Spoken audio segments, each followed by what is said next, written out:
আজি 26/12/2023 বৰ্ষৰ প্ৰাতঃ মুৰলী। ওম শান্তি। বাপ-দাদা মধুবন। আজি বাবাই কৈছে, মৰমৰ সন্তানসকল, এই পঢ়া হৈছে মনুষ্যৰ পৰা দেৱতা হোৱাৰ। এই পঢ়াত অলপো গাফিলতি কৰিব নালাগে। শুলা, খালা, পাঠ নপঢ়িলা তেন্তে বহুত পশ্চাতাপ কৰিব লাগিব। প্ৰশ্ন: কোনটো কথাত পিতা ব্ৰহ্মাক অনুসৰণ কৰিলে উন্নতি হৈ থাকিব? উত্তৰ: যেনেকৈ পিতা ব্ৰহ্মাই নিজৰ সকলো আহুতি দি দিলে, অৰ্থাৎ সকলো সমৰ্পিত কৰিলে, তেনেকৈ পিতাক অনুসৰণ কৰা। উন্নতিৰ সাধন হৈছে পিতাৰ দ্বাৰা ৰচিত এই ৰুদ্ৰ যজ্ঞক নিজকে আহুতি দিয়া, অৰ্থাৎ পিতাৰ সহায়কাৰী হোৱা। কিন্তু এনেকুৱা খিয়াল কেতিয়াও আহিব নালাগে যে মই ইমান সহায় কৰিলো, ইমান দিলো।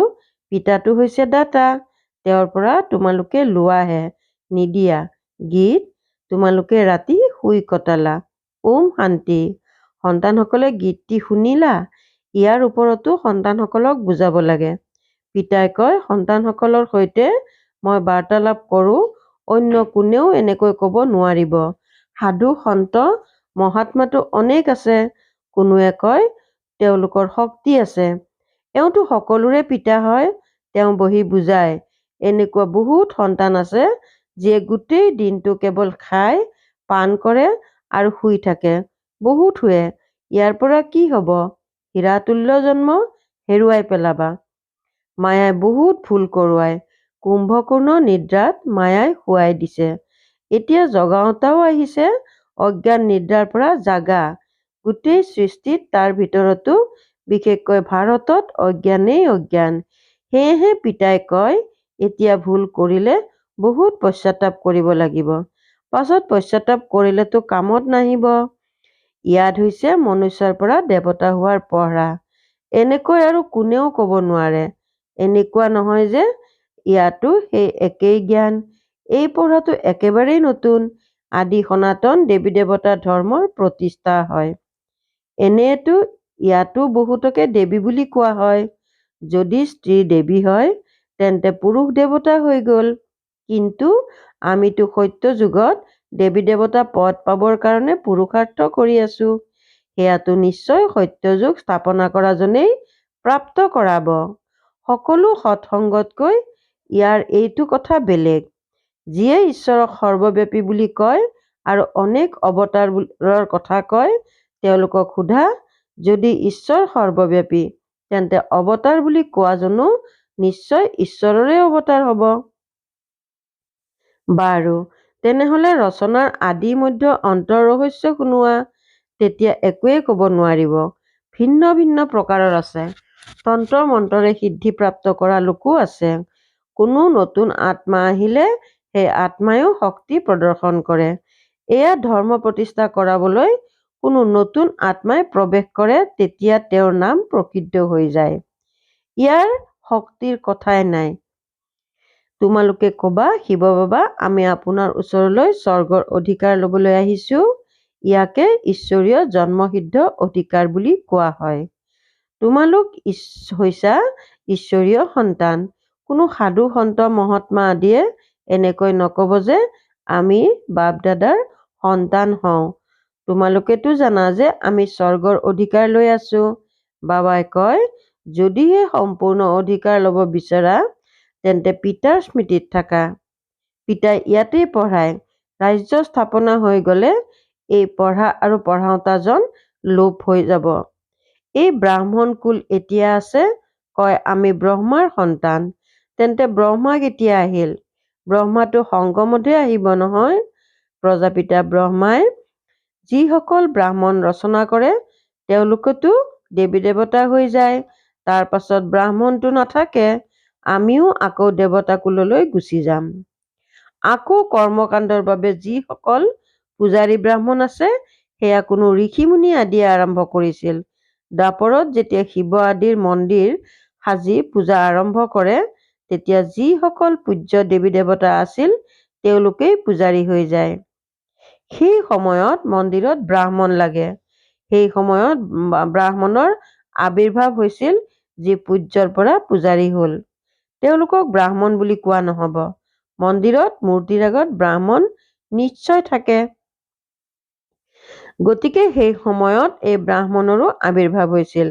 এয়া হৈছে বিতং বাতৰি। বাস্তৱত ইয়াৰ সৈতেও জ্ঞানৰ সম্পৰ্ক নাই। জ্ঞানে কেৱল কয় মন মনা ভৱ। তোমালোক সন্তানসকলক কোৱা হয় শিৱ বাবা আৰু উত্তৰাধিকাৰক স্মৰণ কৰা। তেন্তে কেৱল স্মৰণ কৰিলেই সকলো লক্ষ্মীনাৰায়ণ হৈ যাবনে? নহয়, আকৌ পঢ়াও আছে। যিমানেই বেছি সেৱা কৰিবা সিমানেই উচ্চ পদো পাবা, সিমানেই মুখত সোণৰ চামুচ হ'ব। নতুন সৃষ্টি স্থাপনা হওঁতে, সাল সলনি হওঁতে সময়টো লাগেই, নহয় জানো? বিনাশৰ পাছতেই স্থাপনা হ'ব। কলিযুগৰ পাছত সত্যযুগ হ'ব। যদিও ভূমিকম্প আদি হৈ থাকে, কিন্তু অনেক ধৰ্মৰ বিনাশ হ'ব লাগে। ড্ৰামাৰ সম্পূৰ্ণ হয়। এতিয়া আমি পিতাৰ ওচৰত গৈ পুনৰ নতুন সৃষ্টি লৈ আহিম। এই সময়ত আমি এই যজ্ঞৰ ব্ৰাহ্মণ। শিৱ বাবাই ৫,০০০ বছৰ পূৰ্বৰ দৰেই ৰুদ্ৰ যজ্ঞ ৰচনা কৰিছে। এয়া অতি বিশাল যজ্ঞ। তোমালোক সঁচা ব্ৰাহ্মণসকলে এই যজ্ঞৰ তত্বাৱধান লোৱা। সেই ব্ৰাহ্মণেতো ভৌতিক যজ্ঞ ৰচনা কৰে। কোনো আপদ আদি আহিবলগীয়া থাকিলে যজ্ঞ ৰচে। সত্যযুগত গুৰু আদিৰ প্ৰয়োজন নাছিল। গুৰু তত থাকিব য'ত সৎগতিৰ দৰকাৰ হয়। এতিয়া ইয়াতো অনেক গুৰু আছে। ইমান বেদ শাস্ত্ৰ আদি থকা স্বত্তেও ভাৰতৰ এনেকুৱা গতি কিয় হৈছে? তোমালোকে লিখিব পাৰা যে ৫,০০০ বছৰ পূৰ্বৰ দৰেই সকলো মনুষ্য কুম্ভকৰ্ণৰ ঘোৰ নিদ্ৰাত শুই আছে। নিদ্ৰাটো সকলোৱে কৰে, কিন্তু এয়া হৈছে অজ্ঞান নিদ্ৰাৰ কথা। এনে কোনো গুৰু নাই যিয়ে সৎগতি দিব পাৰে। এতিয়া আলোকিত কৰোতা কোন? তোমালোক সন্তানসকলক বুজোৱা হৈছে পৰম পিতা পৰমাত্মা অবিহনে আলোকিত হ'ব নোৱাৰে। এতিয়াতো অনেক গুৰু আছে, তথাপিও অমানিশা দুখী কিয়? সত্যযুগততো সীমাহীন সুখ আছিল। এতিয়া যেতিয়া ভগৱানৰ শ্ৰীমত পোৱা তেতিয়া সুখী হোৱা। ৰাৱণে ভাৰতক পতিত দুখী কৰি দিলে। পিতাই কয় এই কাম মহাশত্ৰুক জয় কৰা, পবিত্ৰতাৰ প্ৰতিজ্ঞা কৰা, তেতিয়া নতুন সৃষ্টিৰ মালিক হবাগৈ। গুৰুলোকে কেতিয়াও এনেকৈ নকব যে পবিত্ৰ হোৱা। এতিয়া তোমালোক আলোকিত আহিছা, আলোকত আহিছা, গতিকে তোমালোকে গৈ সোধা ভাৰত যি ইমান সুখী আছিল এতিয়া ইমান দুখী কিয়? তোমালোক সন্তানসকলে জানা যে আমিয়েই দেৱী দেৱতা হ'মগৈ।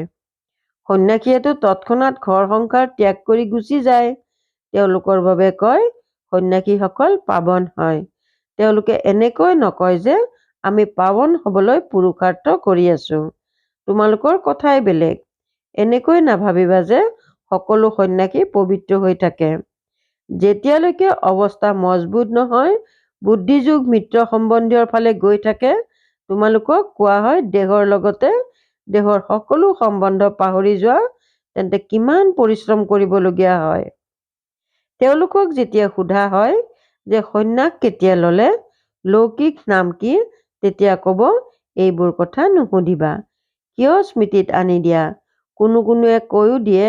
আকৌ তেওঁলোকক সোধা হয় যে আপুনি লগে লগে সকলোকে পাহৰি গল নে স্মৃতি আহি থাকে? এয়া যাতে জানিব পাৰো যে আপুনি কোন আছিল, কেনেকৈ এৰিলে, অকলে আছিলে নে সতী সন্তানো আছিল। তেওঁলোক আপোনাৰ স্মৃতিলৈ আহেনে? তেতিয়া কয় হয়, বহুত সময়লৈকে স্মৃতিত আহি আছিল। বহুত কঠিনতাৰেহে সেই স্মৃতি পাহৰিব পাৰি। নিজৰ জীৱনতো স্মৃতিত থাকেই। যদিও আমি শিৱ বাবাক স্মৰণ কৰো, কিন্তু নিজৰ জীৱন অথবা যি শাস্ত্ৰ আদি পঢ়িছো সেয়া জানো পাহৰি যাওঁ? কেৱল কোৱা হয় জীৱনতেই পাহৰি যোৱা। এয়া ধাৰণ কৰা, অন্যক স্মৰণ কৰিলে ওলমি থাকিব লাগিব। প্ৰথমে এই কথাবোৰ শুনা, তাৰ পাছত নিৰ্ণয় কৰা। জীৱনতে মৰি যোৱা আৰু অন্যৰ কথা নুসুধিবা। আমি আমাৰ গোটেই জীৱনৰ কথা কব পাৰো যে হয়, এয়া জানো যে এতিয়া এই সৃষ্টি নাশ হব। সেৱা কেন্দ্ৰ বৃদ্ধি হৈ গৈ থাকিব। যিয়ে বাবা মামা বুলি কয় তেওঁলোক ব্ৰাহ্মণ হৈ যায়। এতিয়া পিতাই কয় হে আত্মাসকল, আত্মাইহে কথা কয়। তোমালোকক সুধিব তুমি কোন? তেতিয়া ততালিকে ক'বা মই আত্মাই পঢ়ো। এই জ্ঞান এতিয়া তোমালোকে পাইছা। তোমালোক আত্মাই এই ইন্দ্ৰিয়ৰ দ্বাৰা পঢ়া। আত্মা আৰু শৰীৰ দুটা সত্তা।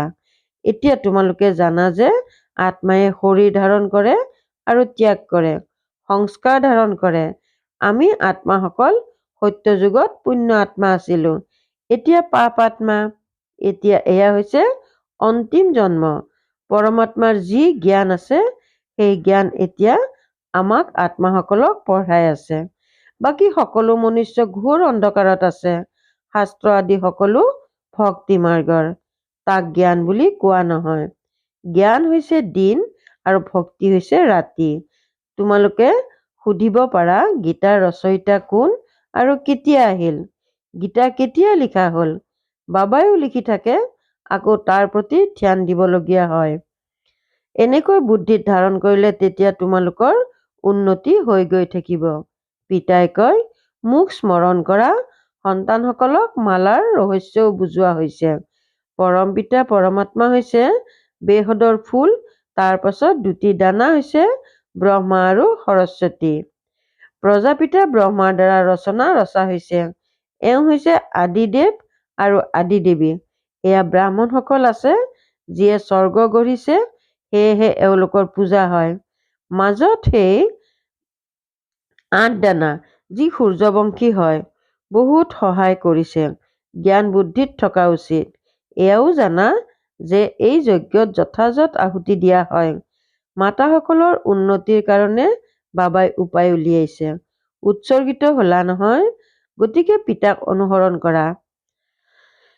গান্ধীকো যিয়ে সহায় কৰিলে তেওঁলোকে অল্পকাল সুখ পালে। সেয়া আছিল হদৰ পিতা, এয়া হৈছে বেহদৰ পিতা। ইয়াত বাবাই সকলো মাতাসকলৰ চৰণত দি দিলে, সেয়েহে এওঁ 1 নম্বৰত আহি গ'ল।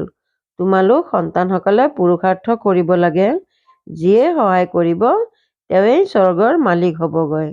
এনেকৈ কোনেও ভাবিব নালাগে যে আমি শিৱ বাবাক সহায় কৰোঁ। নহয়, শিৱ বাবাইহে তোমালোকক সহায় কৰে।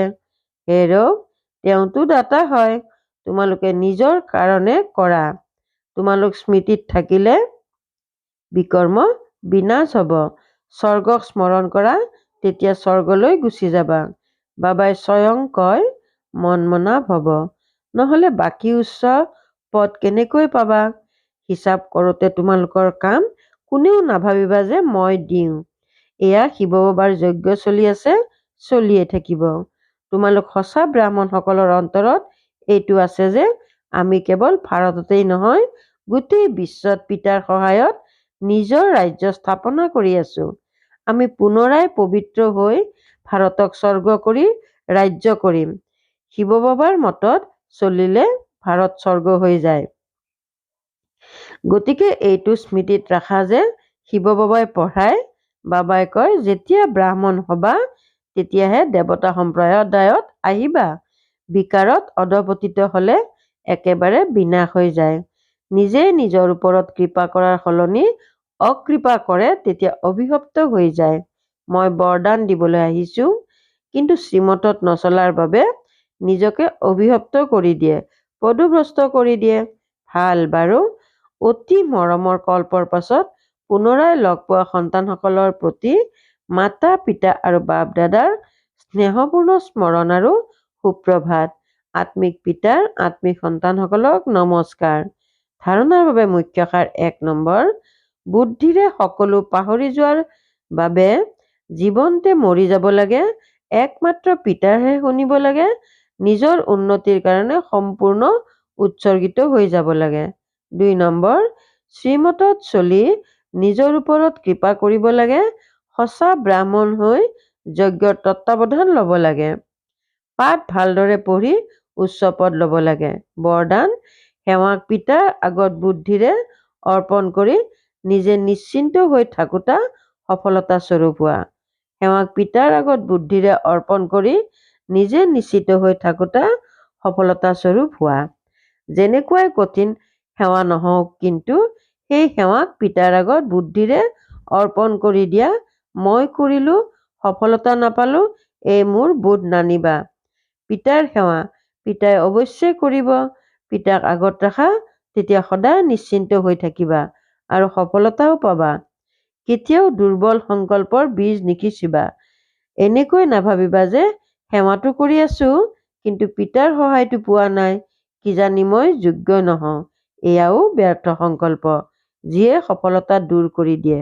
শ্লোগান: ব্ৰাহ্মণ কুলৰ দীপক তেওঁৱেই হ'ব পাৰে, যাৰ স্মৃতিত জ্যোতি সদায় জ্বলি থাকে।